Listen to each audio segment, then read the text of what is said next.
Over the last year or so, I've heard a lot of enthusiasm about this Unifan AL120 fan kit by LIAN Li. I've had this kit laying around for a while actually, so I thought it was time to go ahead and break out this fan kit. We'll just take a quick look at it today, and I really wanted to get it on the bench and just compare it to these other two kits I've had sitting around, this QL120 and the Ring Quad from Thermaltake. So we'll talk about the specs in brief, kind of how these connect. We'll take a closer look at the LIAN Li here, and then I'll get these all kind of racked up, and we'll just do some comparisons on, what looks the best. And of course, everybody might have a differing opinion of what they think about that.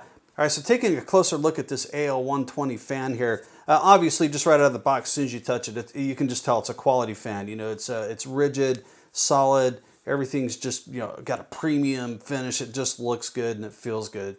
And so anyways, really its claim to fame is on each edge here. The one side you get a 6-pin connector, and then on the other side you get a 6-pin pad. And so basically these just kind of lock together. It is a pretty tight fitting fan. You'll just kind of set those together with the little pins sitting in the receiver there. Once you're ready, just click it in. Should have these powered off when you do that. So then the cable connection you're going to make on the other end where the 6 pins are here. And basically you're just going to take one of these cable connectors that it comes with. It comes with 3 in this fan kit, but we're just going to use a single one to connect all 3 of them here. And kind of the same concept, just a couple little pins fit in the side of the fan there, and then we just click that into place, and that is what you're left with. 2 cables running 3 fans. So anyways, that is the claim to fame. It comes with a single controller. This controller has the ability to set up 4 clusters of fans. So you can put up to 4 fans on each cluster, meaning you can get 16 fans per controller. And like I said, it just comes with 3 cables, so you could connect these each individually, but then you're tying up an individual port for each one. So really, the idea behind this is that you're going to cluster some of these together, if not all of them, and fill your case up with them. So let's talk about a couple of additional features that this controller gets. And you get the ability to sync it with your motherboard, which includes PWM. You can take the PWM signal from a fan connector on your motherboard. You can sync up RGB on your motherboard as well. It comes with a cable to connect that, which also means, by the way, that using the adapter cable, we can plug this into a Corsair controller and get the RGB synced up with Corsair. I've tested that already and it does work. These should do just fine in the cooling department. You should be able to put these behind a radiator and it will do excellent. So the software for the AL120 is the L-Connect version 2. And I've played around with that a little bit, and all I can, my initial impression of it is it's functional. There's nothing really fantastic or great about it, and there's a few things I don't like about it. My experience with it is it's been a little bit clunky. Like even when I'm just clicking on things, the software is not extremely responsive. But that said, I was able to accomplish everything in it. I could set all of the lighting sequences, the fan speed control, at least in L-Connect version 2, and I'll talk about this. L-Connect version 2, there are no fan curves that you can create. It's just kind of, there's a couple of basic settings, and then of course you can set, a manual setting and just a little slider bar. So a little rudimentary as far as that goes, but again, you can sync the controller up with your motherboard and use that for control. Anyways, but that's been my initial experience with the LIAN Li software. That's probably the weakest link out of this package is the software. So I think later on we'll go ahead and try Signal RGB, see if that works. We're going to try it with the Corsair software. Check that out. Obviously, we'll look at the internal stuff because I've had no problem setting some lighting sequences on it. And let's go ahead and move on. So we're going to compare that to the Corsair QL120. And this particular fan's claim to fame is it's kind of a double-sided loop. And so again, when it's like everything Corsair, well, maybe not everything, but most things Corsair, when you first get out of the box, you grab it, you can just tell it just feels like a quality fan. It's not cheap, it's not flimsy, and which is good because you're going to pay quite a bit of money for these fans. And so anyways, it just feels pretty good. It comes with the lighting node core, and if you want to know more about this controller, check out my video where I go over some of the connections to the Core XT. We'll talk about the Commander Core a little bit in that video. This is a good controller. It's one downside if I'm just going to revisit that subject for a minute. The one downside to this is this does not give you anywhere to plug in the PWM fan speed connection. So you either need to go with the Core XT, the Commander Pro, or you're going to have to use your motherboard, fan connectors, or buy an external PWM connection. Anyways, it comes with 3 fans, and again, the claim to fame to this fan is a double-sided RGB light loop on it. So we'll check those out and see how those look. Now, the third fan that we've got to look at today and compare is the Thermaltake Ring Quad. You get 3 fans with this, and really the claim to fame for this fan is it's got 4 individual little LED rings that you can control. So very cool. We'll take a look at that. Again, we get the same thing with Thermaltake. It's not maybe right up to the level of Corsair and LIAN Li, but it's close. It still feels really good. It's very solid, has a very nice premium feel to it. And I think these are even more expensive than the QL120s. I'll put some affiliate links in the description below. You can check these out and check out what the current prices are if you like any of them. Anyways, you get 3 fans with that. Now, I will say on this, though, it is only a single cable. This is, I'm always hesitant to say a proprietary connector, but this is Thermaltake's like 9-pin connection, which just has both the fan control and the RGB control in it. So there's just a single cable as opposed to both. And they've really just kind of merged the two together, which could have some downsides because you can't plug that into like a standard, PWM fan controller slot. Or RGB, you really can't use it with that. And so this also does come with a controller. The controller's got room for 5 fans, and it's got a power cable that comes with it, and the USB cable.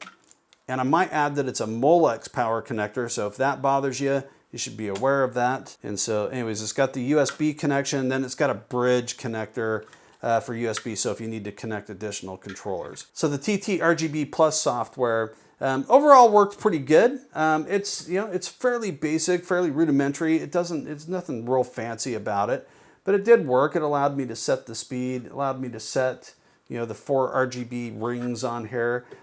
You get some ability to control like individual LEDs, and but overall, kind of basic and a little clunky. So going back to the Corsair, obviously with Corsair you get IQ, which out of all of the software for these, I just personally, and everybody can have a different opinion, I just like the Corsair IQ software the best. It's not perfect. It's it's not always the most amazing piece of software, but overall it's well more polished than like say the LIAN Li software and the Thermaltake stuff. But all of it works. All of it you can get it done. It's not like you can't get lighting control. And we are going to test all of these in Signal RGB and see if we can get them all to sync together. Now that I have these fans racked up, let's go ahead and just run through some of the different RGB lighting sequences that they can do. I'm just going to list each sequence on the screen here. They're not in any particular order. There's not a specific comparison I wanted to make, just a generic comparison overall. So anyways, I'll let this montage run for a few minutes, put some awesome music to it, so enjoy.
In this next sequence, I want to show you what signal RGB looks like when applied to these fans here. The good news is that all of these controllers work well with signal RGB. I didn't have any issues getting them all set up. Signal RGB is kind of a cool piece of software in some respects. If you're not familiar with it, it's really its sole purpose is to take multiple manufacturers' controllers and kind of get all of the same RGB elements applied to them. So I'll do another video and go more in depth to signal RGB. I think there's other review videos out there, but we'll take a look at that. Anyways, I can report that all of these controllers work just fine, didn't have any issues. So I'm going to run through this sequence here, let you look at what signal RGB looks like on it.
In this next section, I want to do a comparison of some of the basic specifications for each of these fans. I'll list them on the screen all at once.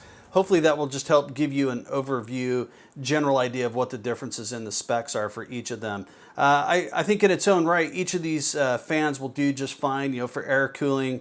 They should all do just fine behind a radiator. Probably on paper, the LIAN Li fan actually is probably a better fan. It's got a little more pressure, some more RPM on it. And, but in practice, that can vary wildly. But I would have no qualms putting any of them in a PC that I was building. So let's go ahead and get to the specs, and I'll let this roll.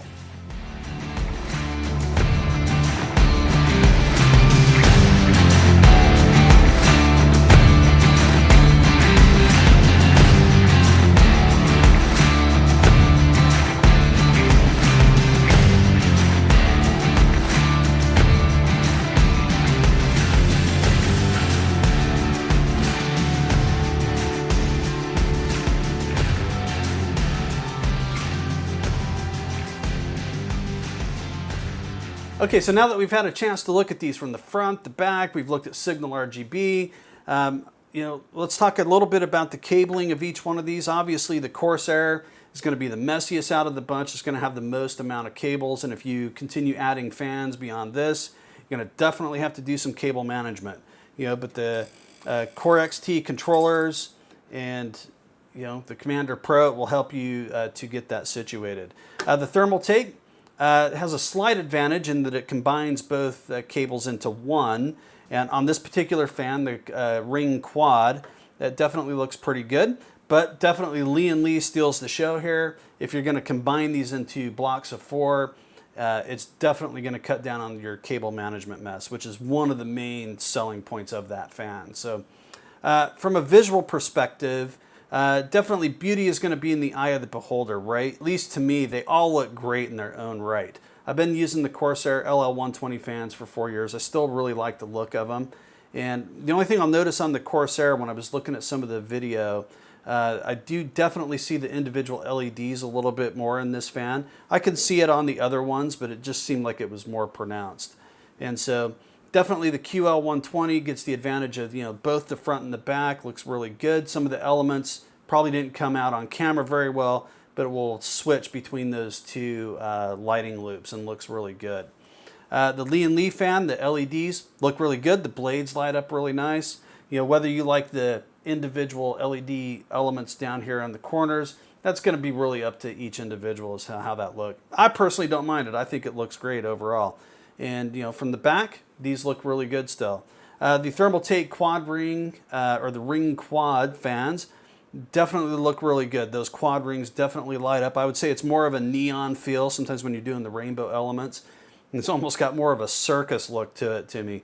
But it's really cool looking in person. I think it looks great, and some of the elements that are in the Thermaltake software look really, really good. So personally, I'd be happy using any of these fans, you know. But if we talk about the software, definitely the LIAN Li software to me is the worst out of the bunch. The Thermaltake's a little bit better into how it works. You can do a little bit, you know, for me personally, this is my opinion, Corsair's got the best software and IQ out there. It's not perfect, but it's a little more polished, works pretty good. One of the things you can do is you can get the LIAN Li fans working with Corsair.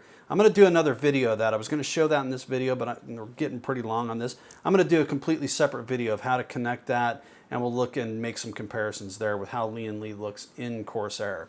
So, but I can confirm that does work for you, and you can get it done with one of the adapter cables. The Thermaltake controller, I don't see any way you can get that working with Corsair. There's no motherboard sync with that particular controller, so that's not going to work. But I hope that gives you a good overview. If these are some fans you're looking at, hopefully just, you know, kind of the lighting sequences that we went through will give you a, you know, good idea of how these look up against each other. So anyways, if you have any questions, concerns, comments about these fans, please share your experiences below. They help everybody out. And if you have any questions or whatever, let me know in the comments below. I get to those when I can, the best I can, and I'm happy to help out. So anyways, that's going to do it for today. Thank you very much for watching.